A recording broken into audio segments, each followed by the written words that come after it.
My name is Jamie Weatherby. You've seen me many, many times here if you've been on some of our webinars in the past. I'm an associate director in our alumni relations team, working on professional development programming, which has been a fun adventure so far. I'm here joined today with Ian Grant, who's our executive director of the Entrepreneurship Center, and Jamie Baker, who is a partner at Pierce Atwood. We're thrilled to have you both to share some of your expertise and insight on what it takes to start a business, any kind of business. So you're in the right place if you're interested in starting a yoga studio to a online software company or a SaaS-based business. So with that, I do want to let you know we're going to share a presentation and some great information with you. But at the bottom of your screen, you're going to see a Q&A button. We would love to take the questions that are most important to you as we go and relevant to what we're talking about.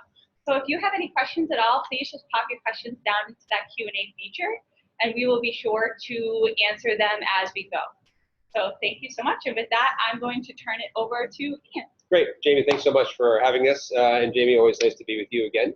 And everyone, welcome.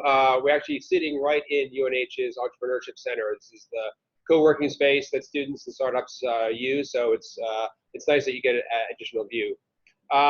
So today we're going to talk about starting your business 101. While we're trying to figure that piece out, I'll set the table a little bit.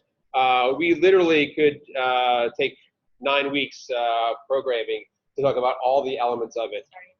Today, what I really want to do is to take this time to talk about what are the first things that you should really do as part of the process to sort of minimize that aspect of that. There we go.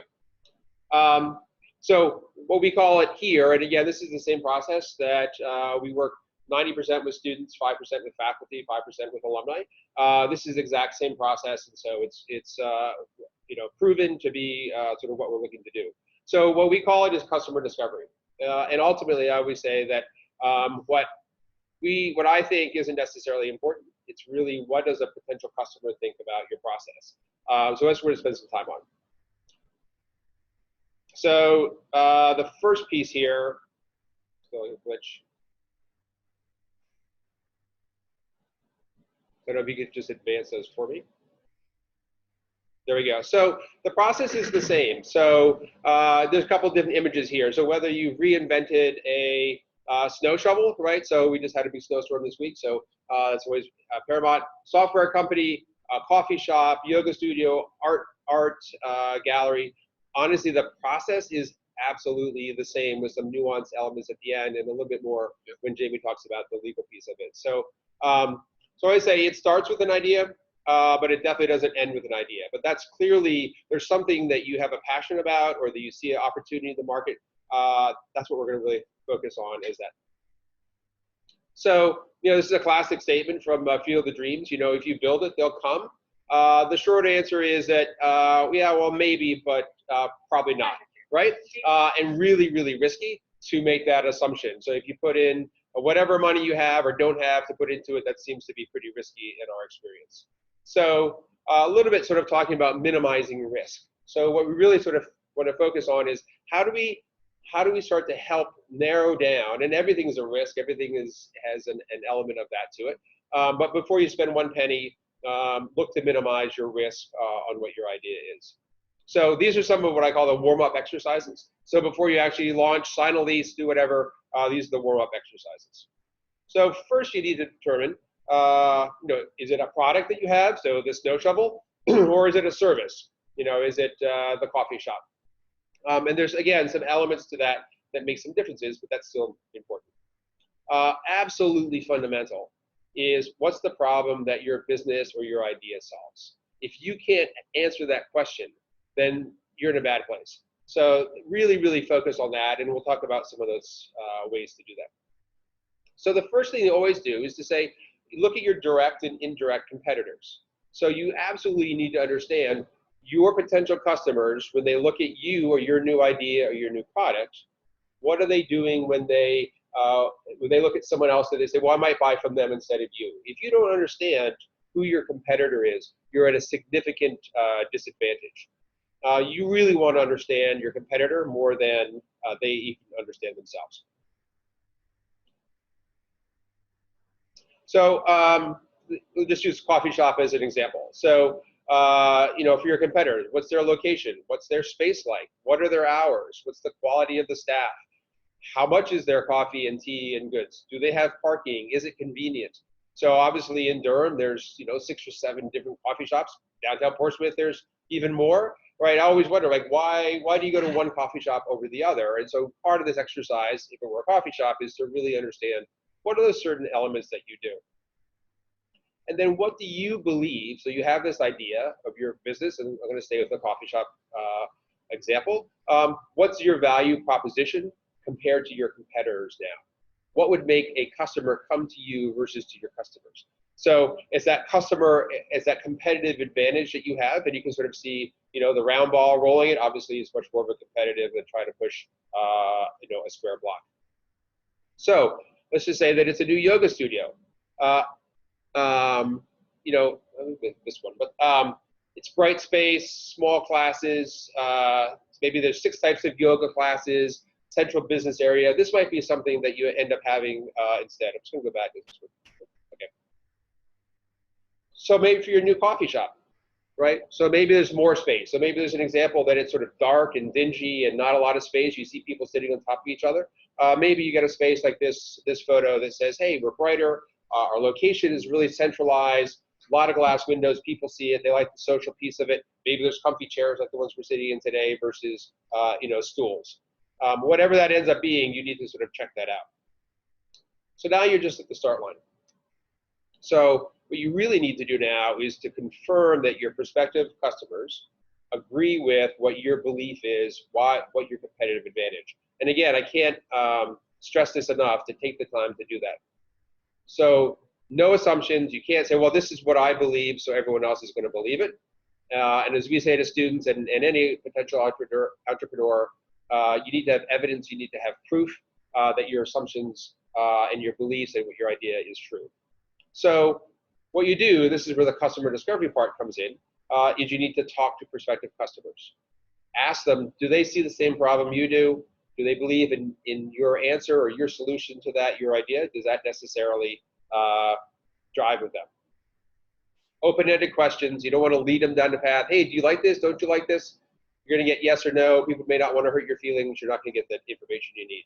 So really, again, ask about the problem that you see, the current solutions, and then don't bias the answer. Again, ridiculously simple process. It's really hard, and I've done 3 of my own startup companies, and every one of these I wish I had taken my own advice today. And that is listen to your customers. They will tell you what they want. It's actually such a ridiculously easy process. They will basically arc your idea to tell you what they want and what they're willing to buy. So as you hear that from customers, you start to incorporate that, confirm if that new improved idea now that you've heard from 10 or 15 potential customers into the next set, and you sort of do this iterative process until you're pretty comfortable. You have to talk to 100 potential customers. I know it sounds like a lot. It is a lot. But if you're putting $10, $20, $100,000, this is absolutely worth the effort to make sure that you've nailed it and you've minimized your risk. So again, you want to modify your offering, right? So what you thought it would be to what it is ultimately driven by customers. And again, here's the snow shovel example. You've confirmed the problem. You've determined that your solution in this case, right, it's not a single-handled shovel, it's doubled, and so it's easier, less pain on your back. Built a prototype, tested it somehow, gotten that feedback, and you've been validated for what that is to be. So while you're doing that, you might as well also try to understand who you think your customers are. Not all products are for all customers. The snow shovel, right? Maybe someone who's 85 years old, the snow shovel doesn't work. Maybe they need something else, right? Really understand who might be the people that you want to talk to who might buy this ultimately in the end. So now you're ready. And again, this is really just the very front end piece of really making sure that your idea has been validated, that you've heard from your customers, potential customers, and you have something really, really close to be what they would need. So a couple of the next steps. Financial, I'm not going to go into these today. Maybe this is the topic for another webinar. But you need to determine your pricing. So if you think your competitive advantage of the coffee shop is that maybe you can sell a latte for $3 instead of $4, and that's what you're going to hang yourself, figure that out, figure out what that means to you. What's your financial model? Are you going to be able to make a profit? When do you think you can at least break even on bringing in money compared to what your expenses are? And what does that look like for growth? Second piece is marketing. How are you going to tell the world that you exist? Sort of broadly speaking, there's a marketing strategy to that. You want to just use, Facebook and Instagram and sort of social media. You need to do flyers. You need to do TV ads. Is it word of mouth? A lot of components to what that looks like. Once you've done that, then you need to lay out your marketing plan and figure out how much that may cost. And finally, and this will be the segue after a couple Q&A to Jamie, which is, this is the time you've done sort of narrowed it down, is to start to have a legal conversation to make sure now that you start to cover the legal aspects of that. So I'm going to leave it there for now. A bunch of other things to talk about, but if there are any questions from that standpoint. I have a couple questions. So I'm going to go off script here, but one of the things that you had mentioned was wanting to have that competitive advantage of separating yourself from the market. I've heard from a lot of alums that are looking to start businesses that they're really excited, they want to start something, but everything's been done before. It almost feels like how can you be different when there are so many coffee shops? So what do you say to somebody who really wants to start their own business, but when they do their research, they get discouraged because they realize people have done their similar idea before? Yeah, so sometimes their best decision is actually not to do an idea, right? I'm not advocating that, but I think that that may be a potential outcome. And honestly, through this process, the customer discovery, that's what it's for, which is before you spend $100,000, you want to make sure that there's actually a market and customers to buy from you. If the answer is no, you would get there anyway, but you've just done to save $100,000. So I know that doesn't completely answer the question, but I do think that there's always opportunity. So, again, and I use this example, with students, there are 6 coffee shops. What's the difference between one that's been here for 20 years compared to the new one? And students say, oh, well, my dorm room is right here and it's convenient. Otherwise, I used to have to go all the way around. Well, whoever that was, and I'm not going to say one way or the other the names of these coffee shops, but they were smart enough to say, wow, there's 800 students in this building that walk right by this location. There's no coffee shop. So their value proposition was convenience, and then they had some other pieces as well. Awesome. And then as the executive director of the E-Center, what do you do here? What do you offer students, and do you offer pieces for alumni? So great question. So we have a blast here. I always say that I have the luckiest job on campus. So we are co-curricular, meaning that students don't get grades or credits here. So they come here on a voluntary basis. We've had students who've been on Shark Tank. So obviously helping them with their idea is very different than bringing in students who never knew that they could actually have an idea, and then what the steps are to do that. And then ultimately we build a variety of programs that meet the students where they are. Jamie and Pierce Atwood are great sponsors and partners with us. They sponsor our summer seat grant, which we are doing right now. 4 students will come to the E-Center this summer. They get paid to work on their idea. That is their summer job. Yeah. Behind me, you'll see a banner. We also have an internship program. So for students that don't have the idea but have the passion to work at a startup, 6 of those students will work in a startup company with a founder or co-founder. So a wide range of programs. I would say go to unh.edu/ecenter, and then you can learn more about sort of what we do. Awesome. So I think we have a question from the audience. Ian, you've indicated that you should get feedback from at least 100 potential customers. Do you recommend talking to people face-to-face, or would an electronic survey suffice as long as I get information? I just want to know what's the best way to reach as many people as possible. Fantastic question. I get asked that a lot. To me, particularly in the beginning, face-to-face is the most valuable. So obviously I can read facial expression, you can get the body language piece, and ultimately you want to fine-tune those questions in a way that you're getting the type of answer without biasing it. So to me, that's best. If you have the time and capacity, face-to-face is always better. There ultimately is a informal selling that happens, right? That's absolutely not the goal. But all of a sudden, if you're talking to 100 people about potentially putting in a coffee shop somewhere, they're going to be like, oh, well, that makes a lot of sense, but this is my feeling. You've just done that. Time is valuable. So once you've narrowed that down to be able to send it, or if it's a software product that influences people around the country, you're going to want to be able to do the electronic survey. I had a student, so I did this, a guy named Joel Kuku, who's working on Ecotext. Had the same conversation with him. He's like, okay, I got it. Here are the first 10. And he comes back a week later and says, I got 1,000 responses back from students. I was like, how'd you get 1,000 responses back? So You never get 1,000 responses. the value of that is absolutely huge. So Yeah. it's a phenomenal question. So thank you for asking. I think we have another one. Okay. How would you do value proposition market research for an apparel company? The products in an apparel company are very design focused, and the designs change for every season. Fantastic. I will say that I am not an expert in the apparel industry. So a couple of these, actually, as a footnote, I will answer the question. We also do have a mentor network here, so primarily alums. And so my role is basically to help students and alums to think about generally what the ideas could be. And then we connect them directly with someone who really has that deep industry knowledge. So, ultimately in this situation, I could help it, but I would then say, hey, you should talk to, alum Bob or Beth or whoever it is that has that expertise, and then you're going to get there. At a high level, again, apparel is potentially subjective, but are you doing custom clothing, right? So is that a special niche, which is I don't want to walk into Target or TJ Maxx and buy something off the shelf. I want something that either fits me or speaks to my brand, right? So maybe that's a niche that you carve out. We actually just had a speaker series here this week, and Emily Stearns from Drift Collective in Portsmouth, but that's exactly what she does. But again, you don't want to make all these different clothes with this design that you think is fantastic, but no one else likes it. You do have to, and even the big designers do that in very small focus groups, or surveys probably don't work as well with that, but that's probably the best way.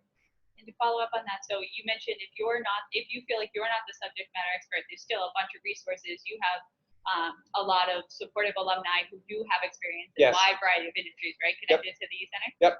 And again, all you have to do is come to our website. There is underneath the alumni tab, you can actually request a mentor to say, hey, this is the issue I have. This is what I'm looking for. Yeah. I can't guarantee that we have mentors that if it's super specific, but we have 30 or 40 right now that are in the database and really willing to help. So. Awesome. I think then why don't we jump into Jamie's portion of things, and then I'm full of questions, so I'll be able to pick your brain after, and we'll get more questions from the audience. This is just gonna run. It should. Bear with us. Our little screen changer keeps shutting off. In the meantime, thank you both for having me today. Appreciate it. Pierce Atwood, we've been working with the E-Center for the past few years now. We have companies that we're working with that have come out of the E-Center that are in almost every stage of development that Ian mentioned in the process.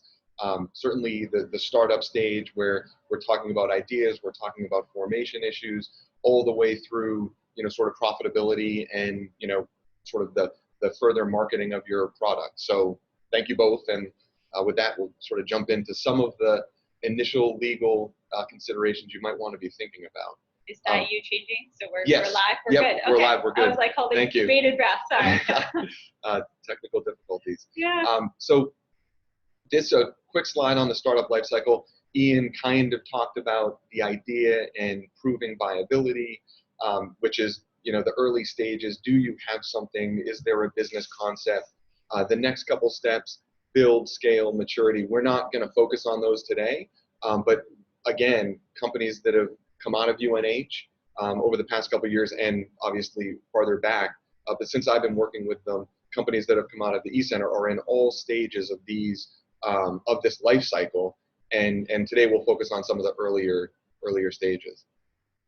Quick, my slides aren't quite as fun and picturesque as yours were, but if you're a 10th of degree off at lunch, you may be 1,000 miles off downrange. An ounce of prevention is worth a pound of cure. Talk to people that have done it, like Ian or myself, setting up these type of entities and enterprises earlier in the process than later. We can have we have a bank of hours with the E-Center where we can talk for free. We're happy to have initial consultations. We can tell you if you're ready to start going down this road, or if, hey, there's a couple more steps you should take before you start thinking about that. But earlier is better, and we'd love to talk to you sooner. So you might be thinking about, do you have an idea? You're talking about your shovel, you're talking about your coffee shop, you're talking about your yoga studio. Do I need to form a legal entity? The answer that I would always give you is yes, as soon as possible. meet up with somebody, get in touch, let's get you into a legal entity. The idea being, I don't want any liability to flow to you personally, and by having a legal entity sort of blocking that, that's the front line of protection. More specifically, when you can think about doing that is you have a team, you want to avoid issues, you want to avoid conflict, you want to be very clear about who owns what, who's going to be doing what. So you want to have a legal entity to have that structure. You have IP or other assets, you're signing a lease, you're signing a commercial agreement, you're hiring employees or contractors. Those are the type of things where if there's any sort of monetary liability or commercial liability, you want to be thinking about having a legal entity between you and that other third party. To raise capital, there's no way that you're going to get investment in your company if you don't have a legal entity, whether it's an LLC or a corporation. Nobody's going to put money into that. So at the earliest stages, talk to somebody like me, or Ian will put you in touch with the right person, and you can get an entity formed. Why do it? I touched on this fairly quickly. But again, the primary reason is that it's going to protect you from liability. So we don't want any third party going after your assets, your personal assets, or putting you at risk. So the idea here is protecting you from liability. Obviously, you want the legal entity to own its own assets, incur liabilities, so that, and frankly, you couldn't do that personally anyway, and entering into contracts and the like. So why form an entity? Liability protection, and really to get your business going, to hold the IP, and to have a relationship amongst the founders. Just to interject, Jamie, I Sure. also find that there's builds a certain credibility. So Yeah. when you're out in the marketplace, the fact that you're a real company and have a website, it's a legitimacy.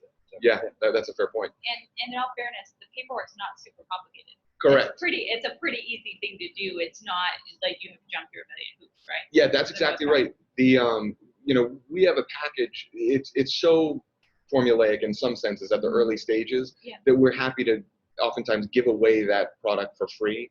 We'll have an initial consultation, whether it's a corporation or an LLC, which is up on the screen right now. Depending on the type of business, you would lean towards one entity or the other, and we'll talk about that a little bit. But the idea being that we want to get you set up. We want you to have that protection. There isn't a lot of variability. So don't be afraid to reach out and get that done, because it won't necessarily be a big cost or time commitment. Formation, the type of legal entity, oftentimes there's a lot of discussion regarding, should I be a corporation? Should I be an LLC? Should I be something else, a nonprofit, a benefit corporation, etc.? 99% of the time, for-profit enterprises coming out of the e-center, initial ideas from alumni or the like, you're going to be in a corporation or an LLC.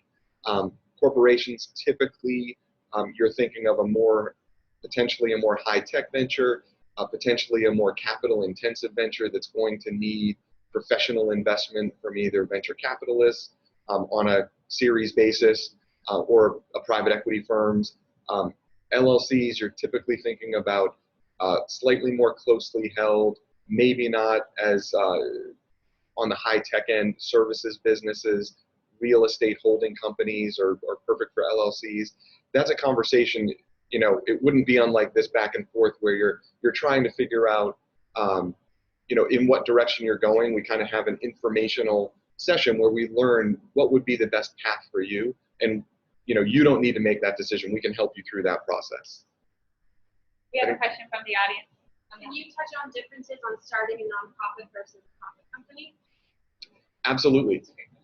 The primary difference is that in a nonprofit, none of the revenue or profit of the company is going to be allowed to inure to the benefit of there are actually sort of no ultimate owners of that entity. All of the revenue generated is going to need to be for that nonprofit purpose, which, whether it's, who knows what the nonprofit might be aimed towards, fulfilling, charitable grants within a particular geographic region. All of the money that entity generates needs to go to that purpose or another charitable purpose. The money can never sort of flow up to the individuals that are running that organization, sort of on a dividend or ownership type basis. You know, definitely can, in a nonprofit, all of the executive officers can have salaries, and oftentimes significant salaries. So it's not as if the folks in that entity aren't making money. It's that you're never going to have the equity returns that a for-profit would have. So, for example, in a for-profit situation, the entity has built up millions of dollars of profit that will redound to either the single owner's benefit or, you know, the multiple owners' benefit. Whereas in a nonprofit, it always needs to go back to that charitable or scientific or educational purpose. Are there regulations on the size of the salaries? Can the size of the salaries absorb that profit and have it kind of? Yeah. Does that work like that? Yeah, absolutely. So the IRS is going to have something to say about that, and the compensation would always need to be reasonable. Right. And as soon as they got, you know, too large, and folks were aware of it, and the IRS was tuned into that, Yeah. you would probably be putting the nonprofit nature of the entity at risk and the tax deductibility of the donations to the entity. Right. And it might also then impact fundraising. So if they realize the money is not going to the exact area that the intent is, people are going to talk with their From a wallets. reputational perspective, that's a great point. Yeah, no, that makes sense. Okay, awesome. We have another question. How do you differentiate between a provisional versus design patent for a new product, or is it dependent on the product? Great question. We have a whole bunch of slides on IP. I don't know if there's ability to get into those slides.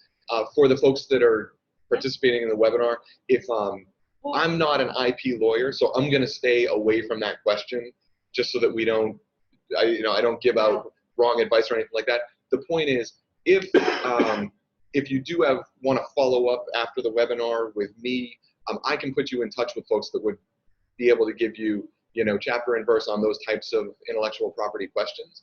There are some slides in here, to the extent anybody has access to them, that lay out some of the basics on the IP that might answer the question and might not. It's beyond the scope of this webinar, but would love to, you know, be put in touch with anybody that wants, you know, information from our IP group. Be happy to take you there. I do the same thing for any of the companies that I'm consulting with. To the extent there's sort of a specific tax or IP or real estate question, we got to bring in the right folks for that stuff. Sure. And for the audience and for both of you, in terms of follow-up, we're actually recording the presentation. So we'll be sure to share the presentation after our conversation today. I think we can also just share the slide deck separately. Yeah, that'd be great. With that. Absolutely. I know that they're chock full of information. It might be something that's really beneficial to go through after. And then if you're comfortable, it sounds like you are. And I know at the end of the presentation, your contact information is there. Yep, great. So then we'll be sure, we'll make sure people can loop back in with you if they have further questions. That would be great. Great. Are you back? Yeah, back to the. Clicking. Every time we get out of the presentation, pop back in our clicking device. I'm excited to see what's next. I know. So there you go. I have to say a very quick thank you to my behind-the-scenes partner, Phoebe, who is working on fixing these technology glitches every time they happen. So she's outstanding, and a huge thank you to her. It's a lot of pressure to be behind the scenes. Absolutely. With everyone waiting for the solution. So thank you, Phoebe. And with that, it's all fixed. And if that were good, So founder considerations. These are some of my favorite conversations that I have with groups that are starting up companies, whether it's an individual or a group of. Typically, when we're talking about startups out of the e-center or at that early stages, you're talking about 2 or 3 or 4 people, and so you're talking about product, you're talking about plans, you're talking about next steps, and so we've talked about some of the liability protections that sort of the very baseline concept. So that is always present. Tax treatment, a lot of folks get hung up in the early stages with regard to tax treatment. Frankly, leave it to the experts. I can walk you through that. We have tax partners that can walk you through that. And based on your particular business and your business model, what will be most efficient, what will have the best results for you going forward. So, again, not something that you need to be an expert at. Ownership issues, the relationships amongst the founders. I oftentimes think that that's one of the most interesting dynamics that's going on. So we'll talk about that one, and we'll talk quickly about raising capital. The other founder considerations are employee incentives, incentivizing that initial group and the folks that come on initially with equity in the business, you know, so that obviously you're incentivizing them to grow the business and make it successful. So some of the initial ownership issues, how do you figure out, you know, who's going to get what and how the equity of this, you know, enterprise is going to be divvied up? You know, you're thinking about who has the idea, who has the expertise, how much time and energy are various folks going to be putting into the entity going forward. And then, you know, at the early stages, oftentimes the company isn't worth anything, but the hope is that it's worth a significant amount in the future. And so, you know, my counsel oftentimes is don't get overly concerned or technical. You know, you have to kind of put your finger up in the wind and generalize what people's contributions are worth, and then, you know, move forward and be fair. And, you know, 100% of nothing is nothing, and, you know, a percentage of something that's worth something, you know, is valuable. And so I hate to see people get caught up on that before they've even moved forward and created a business that's successful. But anyway,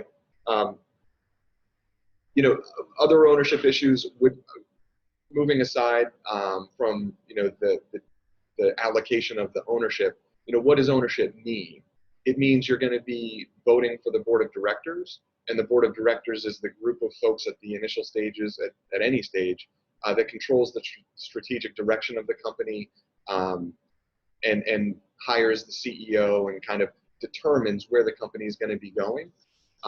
The owners are going to have, you know, generally going to have a certain standard set of rights. To the extent the entity issues new equity, you're going to have a right to buy your pro rata share. Generally, in an early stage company, the group is going to determine that you're not allowed to transfer your ownership interest to third parties. Maybe there's estate planning transfers. Maybe there's the right to transfer to other members of the group. But if I'm getting into a business situation with, you know, person A, B, and C, I'm not agreeing to get into business with person F.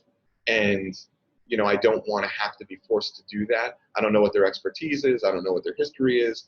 And so you want to prevent that. And typically you want to prevent anybody from going out and competing against the entity for so long as you're all engaged in it. You know, next steps, we have those conversations. That's typically, that can be a day-long process. That can be a months-long process. It doesn't need to be a months-long process, but oftentimes, you know, making those initial considerations, who's going to own what, how much am I going to own, what's the vesting going to be, what are we all going to be doing, you know, it can be very, very quick. It can take a little bit more time. So the next step is, okay, well, we need to fund this thing. And this is, you know, other than an idea, this might be the fastest place where people fall down, because you need money to typically make something work. You have some ventures that are a little bit less capital intensive, and you have some that are clearly more capital intensive. So depending on what the business model is, obviously this applies to varying degrees. The three sort of primary funding models that I would think about and that I'll talk about, there's obviously a lot listed on this slide. Oftentimes, you know, your initial funding round is, I'm going around to either myself and bootstrapping, or I'm going to friends and family that are willing to give me small amounts of money to figure out, hey, does this thing work? It could be either straight equity, or it could be some sort of convertible note or similar type of equity vehicle that would allow the entity to have funds to realize its goals. The next round of financing that you're going to see is, okay, that worked. You know, that got us to stage X. We need more money now. We need a more significant round. Maybe it's at this stage, an angel or a seed round, you're thinking of maybe $100,000 to $2 million might be the amount of money that's involved at this stage. Folks that are in angel investing groups, you know, we did a startup entity. They went to 3 or 4 angel investing groups out of Boston last year, ended up with an extremely large number of investors putting in $10,000 to $50,000, some more, and it was a round of about $1 million. But these are people that are sophisticated, they're used to investing in early stage companies, but they're not institutions.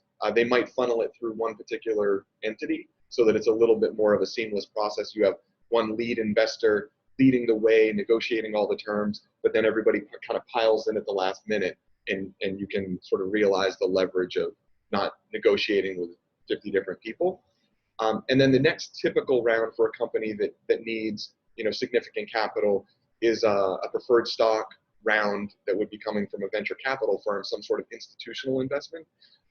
Again, typically in the 500,000 to, on upwards of 5 to 10 to 20 million dollars. It can go up exponentially depending on the size of the business and how scalable it is. There's any number of different funding mechanisms that you can see here that are on this slide, any of which work and have worked, but maybe not as common for the typical startup situation. And so I think with that, I think that's a good stopping point for the moment. There's a number of other things to consider that we kind of just the tip of the iceberg on some of these formation questions. So if any of these things trigger, hey, that's where I'm at, I need to talk to somebody, reach out to Ian, reach out to any sort of trusted advisor and have that conversation.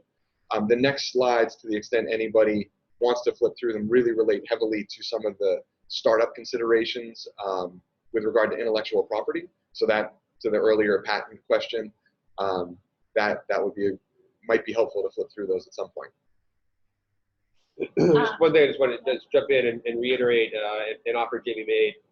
Again, Pierce Atwood has been a phenomenal partner and sponsor here at the Entrepreneurship Center. One of the things they've agreed to do is to provide free pro bono hours to not only students that are early stage, but also potentially alumni who have some of those legal questions. So what I would suggest is either contact me or Jamie. We do have some filtering mechanism just to make sure that, for example, you've done your customer discovery, some sort of legwork as opposed to just sort of high-level, questions. But it's a really neat opportunity, a great opportunity for UNH alums. I'd encourage you to take advantage of it if you're at that point. So thank you again, Jamie, to you and your firm for that. Thank you. That's a really generous offer. That's a great resource. So thank you so much for offering that, especially to extend to alumni. So thank you. So I have a couple more questions. I would love to know to both of you. You mentioned a lot about the challenges and benefits of partnering with somebody and having multiple owners within an organization. When do you think it's appropriate or you should go at it alone? And when do you think it's good to try to find a partner? It's being an entrepreneur is lonely, and I had 3 of my own startups. They all actually, I had a partner in all of them, and I think Same partner or different partner? Different partners. Okay. Well, 2 were the same, and 1 was different. What's nice is that when the highs are highs, you have somebody to high five with, and when the lows are low, then trust me, there will be lows. I don't care how much work you've done or what it is. There are some days that are pretty dark. It's nice to have someone who's there to be with you, and I think that there's an element of it. I generally advise, and Jamie may as well. There's a risk of 50-50, right? So if you only have you and another partner, you always want someone to be able to make a decision. And I've seen this in other companies where each owner had a 50-50 equity, and they disagreed, had no mechanism to move forward, and the company cratered because the worst thing to do was to stand still. So there are other ways Jake can talk about this, to structure that. You can still have, from a financial standpoint, you could be equitable, but from a decision-making standpoint, always recommend that. And I'll say personally, from a finance standpoint, my first 2 companies were bootstrapped, meaning self-funded. After doing that and those companies got acquired, I vowed never to bootstrap another company again. And my 3rd company was venture-backed, and that got acquired. And after that process, I vowed never to have venture capital at that company. So, the short of that is that there's pros and cons to both. And at some point we can get into that as well. Yeah, that makes a lot of sense. From a business perspective, I think the circumstances dictate oftentimes, do I have a partner? Does somebody else contribute to this idea? I do think the tech startups that I typically deal with, I generally find that initial group is 3 to 4 people, 2 to 3 to 4 people that had an idea and that bring different resources to bear on it, and sort of the the back and forth and the collaboration results in a better product as long as everybody's getting along and, you know, can make it work. To your point on the 50-50 piece, you do oftentimes, those ones become the ones that folks focus on because they're so, it's a deadlock situation and it's so interesting. 99% of the time, that doesn't come up for one reason or the other. But when it does come up, it's a real problem, you know, and you have to deal with it. We had a situation recently. You don't see this often, but basically, it was a deadlock situation. Both parties put their highest bid in a sealed envelope, which, you know, this is written down a lot on paper frequently, but it never comes to pass. And wrote down the highest offer on a piece of paper, put it in an envelope. They put the envelopes on the table. Somebody else unsealed the envelopes, and the highest bidder takes the company. And it was kind of a winner-take-all situation. They couldn't come to an agreement, so somebody had to lead the way and somebody had to bow out. That And that's kind of a direct, you know, a very black and white way to deal with it. There are some more nuanced ways to deal with it. But yeah, I wouldn't focus on that one at the outset. People want to write 20 pages of a legal document as to how you're going to deal with that circumstance. And oftentimes it doesn't come to pass. So I sometimes feel like it's potentially wasted energy. Right. I think the other thing, there's different types of partners, right? There's a working partner, right? So as your founder, you work day to day in the office on aspects. There's also a financial partner, right? Who may be, so if I think about, you know, I was just in a new restaurant last week, and they have a financial partner, right? So they're not there day to day, but they basically are clearly an element of that. And so, and a partnership is a marriage, right? So you need to make sure that you have a good relationship and can work through some of the issues, both financial and a working partner. We also have, there's a question, one quick point. You have, you know, any number of advisors, whether they're tied to the company from a legal or commercial perspective or not. You know, oftentimes companies will have a board of advisors. So there's no official relationship there. Maybe they're being compensated with equity, but these are mentors, smart folks where you value their judgment and their advice. And obviously the company can benefit from that. Oftentimes you'll have investment partners that are strategic, and, you know, you're in the auto industry. They're also in the auto industry in a different way, but their insights, because of the history and what they've done, are really valuable. And so oftentimes you can have that be a partner, you know, without any, and you're getting great advice, but there's not necessarily a legal relationship there. Sure. Yeah. Can you please say all the typical regulatory requirements of a business charter, forming entity, business license, tax ID number, etc.? You nailed a good percentage of them right there. These aren't planted questions, by the way. These are, thank you. No, these are all, real life questions. At the founding stage, you're going to have sort of a basic suite of organizational documents, and absent any sort of particular regulatory, you know, industry that you're in, whether, you know, healthcare or, you know, insurance, whether banking industry, where there might be additional hoops to jump through. Whether it's an LLC or a corporation, you're going to have a few organizational documents. You're going to need to get a tax ID number. You're going to need some founding equity documents. And so, you know, that's pretty much it. You need to form the entity with the state, which is the charter or the certificate of formation for an LLC, a charter for a corporation. And then in any of the other states in which you're doing business, you're also going to foreign qualify that entity in those states. That's typically, you know, the level of involvement that you'll have with the states. You'll also have, you know, potential tax filings, income tax filings in various places, sales and use tax filings, depending on what your product is in various places. But again, the standard suite of legal documents is a well-worn path, and we're happy to help you through that.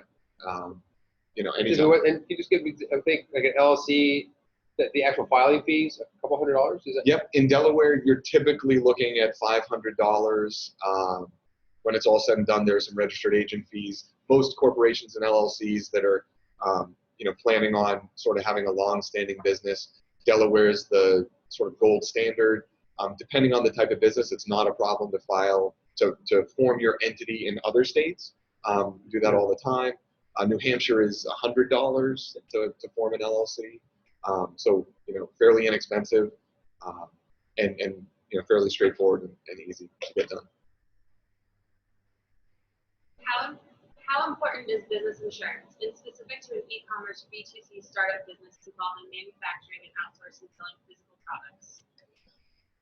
It's very important. There's no doubt that the first line of defense is going to be the insurance that you buy, and the business that you describe sounds like it has all the hallmarks of something where there could potentially be claims on any number of fronts. So absolutely, you want to talk to a good broker and you want to tell them about your business model, and they can walk you through all the various types of insurance that a company that is like yours in a like industry should have. The second line of protection that I talked about earlier is your legal entity, but you want to have insurance in place to take care of things from a commercial perspective, so that you don't need to get to that sort of final line of defense. Someone just wants to confirm that you guys have general IP info to your website, correct? I believe that's right. Is that it? General IP info? That you guys host general sessions once a week about IP information. So there is a person who's on Wednesday mornings here who is open to have conversations with students, alumni, faculty on IP issues. They don't do the roll up the sleeves work on it, but they can basically give sort of high level pieces if Paul Reedus. I have a couple follow-up questions to what you were previously saying. So you had mentioned about your two folks who put in their offers and whoever was highest got the company. How do you even begin to know what your company's worth? How would they make an educated guess in that case? Great question. Do you want to take that, or you want? Sure, I'll give a quick. So to me, it's like a lot of things. There's perceived value, and ultimately, it's the value that someone's going to pay, right? It's the same thing with customer discovery. You think that your snow shovel, as an example, is worth $75, but that's fantastic. But if no one gives you $75, it's not worth $75. So the business is a little bit the same. There are some, mathematical components. So, if there's revenue, sometimes it's a percentage of revenue or a percentage of profits that are some trigger points. But ultimately, it's what somebody's willing to pay. And again, this is more thinking about companies in the who are publicly traded, take Tesla or places like that. People are betting on the value of the company today of what it could be. And so the perceived value is higher because it's a good buy now, because tomorrow they're going to be selling 5 times as much, and I want to get in now. Yeah. I would, totally agree with all of that. There are, without an actual, third party putting money on the line, whether from an investment perspective or a acquisition perspective, there's really no way to know exactly what it's worth.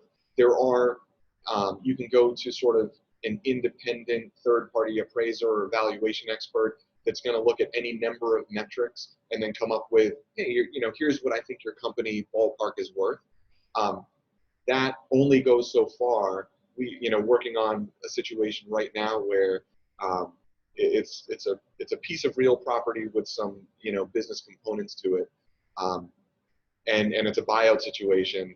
One party is, I won't use the precise terms, but at $2 million on, hey, this is what the value that I need to be bought out at. The other party, based on their independent third-party valuation, is at $200,000. And so they can vary dramatically depending on the sort of inputs that you put in and the assumptions that you make. And likewise, you have very sophisticated parties in acquisition scenarios putting, to your point, what's this thing going to be worth going forward? What's it worth to me from a strategic perspective? We'll be in bidding situations for, currently a high-tech company where, one party is coming in at $60 million, and then, 2 weeks later, you're getting an offer for $75 million from an independent third party saying, hey, that's what we think it's worth. So it just varies dramatically depending on the circumstances. Great. And surprisingly sometimes. Yeah. Surprisingly so. Yeah. So another piece to dig in financially, when we're talking about, you mentioned self-funding and not regretting it, but not wanting to do it again, maybe. Yes. And then getting investors, and it's kind of feeling similar. I'd love to dig further into that. What do you think are the pros and cons of either one? And if someone's looking at, do I invest my life savings in this project, or do I try to find somebody else who's willing to put some of their resources into it? Yep. So again, no complete black and white, even though I made it black and white. So obviously the nice part about self-funding is that you control, right? So you don't have somebody else dictating to you or pushing you. So you have the ultimate control if you self-fund it. Oftentimes, and again, it depends on the type of business. So, for a coffee shop, unless you're going to franchise it and challenge Starbucks, probably not as much of an issue.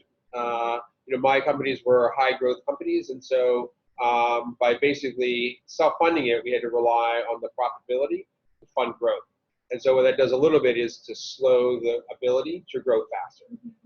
And in our case, so 4 years in, we were market leaders, sort of this pre-internet, pre-digitalization. We're one of the first resume database companies. Somebody else saw it. They had a lot of money behind them. All of a sudden, they expanded, in many more markets that much faster. And so from a competitive standpoint, that was like, ouch, but hey, at least have my own decision, right? So that was sort of like, maybe we should have taken some investment and gone out further and faster. The flip side is, on the VC side, is that generally there's not a lot of emotion. It is purely about the numbers.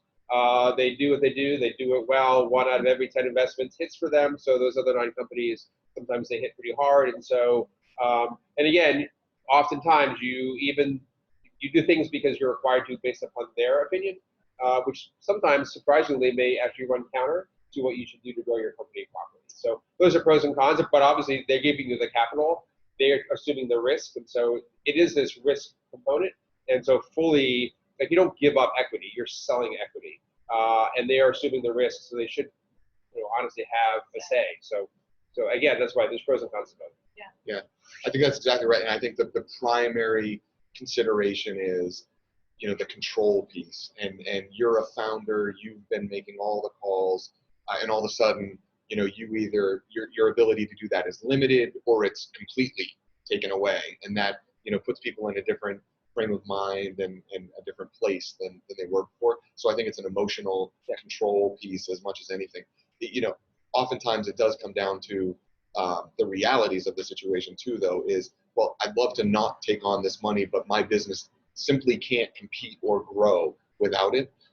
We financed a company in the auto industry last year, a startup situation where they, the model is so capital intensive that they simply need money, and despite the fact that they probably wouldn't want to and they would like to retain that control, they don't have a choice. And it's a question of, do I want a smaller piece of something that's bigger and bringing in other people, or are we just going to fail? Right. So oftentimes the situation is dictated for you. Right, you don't have that much choice around it. That makes perfect sense. So how about can we talk a little bit about the concept of vesting? Sure. When does that apply in a business? Yeah. And what is that? I talk to a lot of founders that haven't necessarily considered that piece. Everybody's, you're starting a company, everybody's happy with each other. You split up, the initial founding equity of the company, 25% per each founder, especially in, maybe a company that's early stage coming out of the e-center, or, younger entrepreneurs, and they say, I just got a great job offer in California, I'm out of here, a great idea, love working with you guys, but I'm going to do something else. But if that person owns 25% of the company and it's vested, that would be a problem, and that would be quite unfair, and you'd probably figure out some more difficult ways to fix that situation. But the way that you fix it easily on the front end is to say, you get 25% of the company, but it vests over 3 or 4 years for so long as you're materially contributing to the success of the company in sort of the determination of the board of directors. So it's a nice, easy control, or it's a control that you can put in place easily at the outset, that if it's not done sort of right at the beginning, it can cause a whole bunch of problems if it's not there. So an important concept to think about early. And it's the working contributing piece that is the key aspect of that. It is just because you came up with it, sitting in the e-center, sketching on a whiteboard, but if you never put in another day's worth of work, why, and everyone else is working, 80-hour weeks, all of a sudden it gets out of whack. And so it's a way, it's a mechanism that allows equal contribution or reward for contribution to help really grow it into something that's good. I just want to mention to the audience, we're gonna wrap up right at 1. So I have a final question, but would love to take any final questions from the audience if there's anything that we have. So pop it in if you think of something that you'd really like to know. But there's also an opportunity, again, to follow up with either one of you at the end. Absolutely. But what I would love to know a little bit is the debt to equity. Yeah. How do you assess that? Sure. I think oftentimes the first consideration is to issue equity. It's free. It's free to the company in the sense of there's no cash involved, and so oftentimes early stages it's an easy way to get investment. But I think sometimes it's short-sighted in the sense of if this venture hits big, and if the equity value is really there in the future the way I want it to be, Mm-hmm. I will have given away, a certain percentage of my company for only a fraction of what, I really think it can be worth someday. And so I oftentimes counsel folks that to the extent you can fund your venture early on with debt, it's easier said than done. It's not as if that's an easy thing to do, but to the extent you can do it, you can get loans, either, from friends and family or other individuals, peer-to-peer situations, or even, institutional lenders to the extent you can get that money. The interest rate that you're paying on that money in the early stages should be, if the company does what you want it to do, should be heavily outweighed on the back end. So it's something to consider. In an ideal situation, you can think through that process and pick the one that works better for you. Yeah, I should say, again, it comes down to risk, right? So do I really want to put my house up as collateral to borrow the money? How confident am I in the idea? And I know a lot of people have done that, and it's paid off. I know, sadly, some people have done it, and it hasn't paid off. So it's the risk piece. And it's like, well, I don't want to put my house up, but I need the money, so therefore I'll bring in an investor. And I know they may get 10 times the value of whatever they put in. That's okay, because I also did put my house up, right? So it's a balance. Which is a great just general segue into to your point on the venture capital piece earlier, or none of this is black and white, and it really always entails a conversation and discussion amongst any group of people that you trust their advice. It's good to have people around you that you can talk to about these things. Yeah. And vetting your ideas and all the other things that put some safety that we mentioned at the very beginning of the Yeah, presentation. absolutely. Yeah. Obviously minimizes that risk. Perfect. Oh, we have one last question. So we'll make that our last question and we'll wrap up. You mentioned the LLC process earlier. Would you suggest waiting on the LLC approval before submitting the trademark application for a product? Typically, I wouldn't suggest waiting on that. It's easier on the front end to just have the trademark application done on behalf of the company. So you have your entity formed, which is fairly easy and something we could do pretty quickly. It shouldn't take up a lot of time. And then the trademark application just goes in on that basis.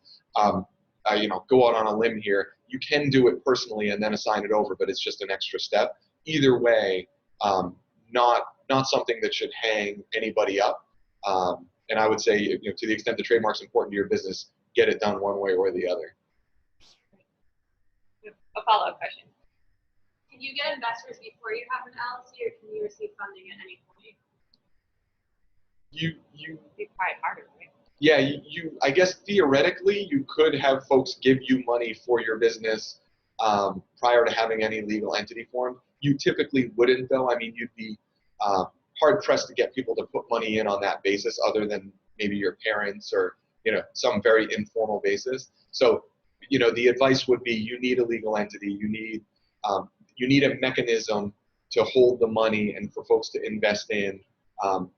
It's very difficult to know what percentage of the entity they would be getting for their investment if there is no entity to take it. So while it's theoretically possible to start a business idea and get it moving, you really do need a legal entity to do that.